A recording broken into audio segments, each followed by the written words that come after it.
Nikiwa waziri mwenye dhamana ya viwanda na biashara, nishukuru sana wenzetu wa JIBA kwa jambo hili.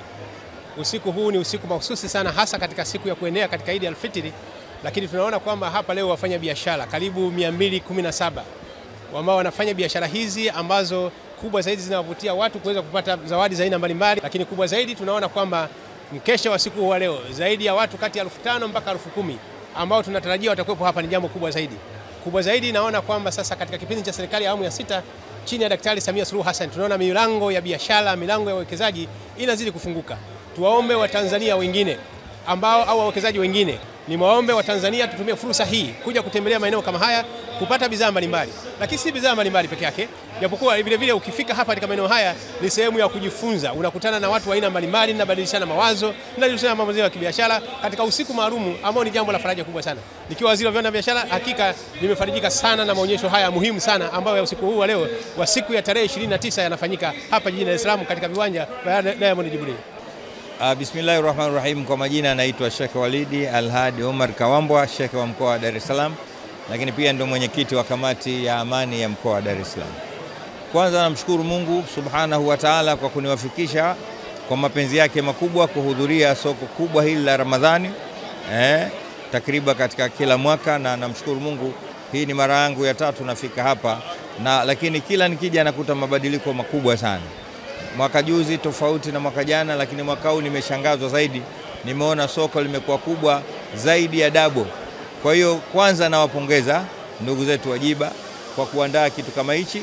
Hii peke yake inapelekea sura ya mshikamano, lakini upendo na kushirikiana katika mambo ya kukuza uchumi wa Tanzania kwa ujumla wake. Na kinachonifurahisha zaidi, nimeona wengi walikuwa hapa ni wakina mama. Hii inaonyesha kwamba namna gani JIBA wako mbele katika kuwa empower wakina mama, na kama sisi watu wa imani tunasema siku zote mama ni chuo, mama ni madrasa, mama ni foundation. Utakapomuandaa na kumsaidia mama, manake unaandaa jamii iliyokuwa bora zaidi. Leo hii mitaani huko wanawake wanahangaika, wanasumbuka, lakini kwa kitu kama hichi kinawatia moyo ili waweze kujiamini na waweze kujisimamia katika mambo yao, ili wafikie katika ustawi wa kiuchumi, lakini maendeleo katika jamii, hatimaye hata katika mambo ya kisiasa. Ndio hivyo, sema ni soko la siku moja tu, lakini kwa vile tunakwenda katika Eid na zimebaki siku 2, mimi kwa maoni yangu wangeongeza na siku moja zaidi, ili watu ule wanaohangaika Kariakoo na mitaani wangekuja hapa wangepata mahitaji yao yote. Nimezunguka ndani ya dakika 10 hizi, lakini nimeona kila kinachohitajika katika maandalizi ya Eid hapa kimepatikana. Bismillahirrahmanirrahim. Assalamu alaikum. Kwa jina naitwa Al-Junaid Hasham. Mimi ndio mwenyekiti wa JIBA ambayo limekuleteni wote Ramadhani Souk hii.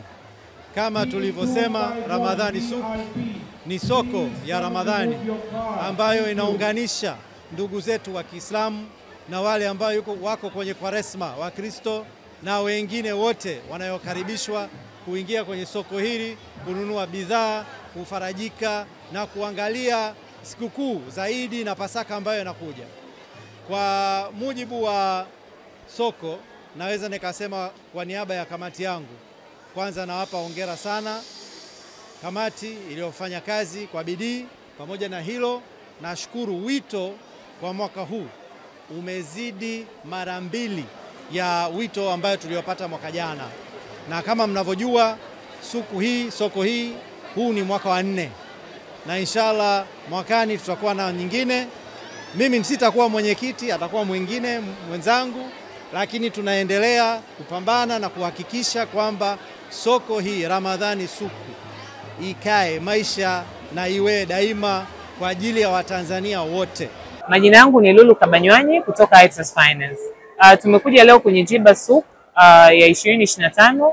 Kikubwa ni kwa kuinua wanawake na kuwapa fursa zaidi. ISF ni mzuri sana kwa ajili ya tuseme mwanamama ambaye anajaribu kuhifadhi pesa zake kwa ajili ya kuwekeza kwa mtoto wake kwa ajili ya elimu.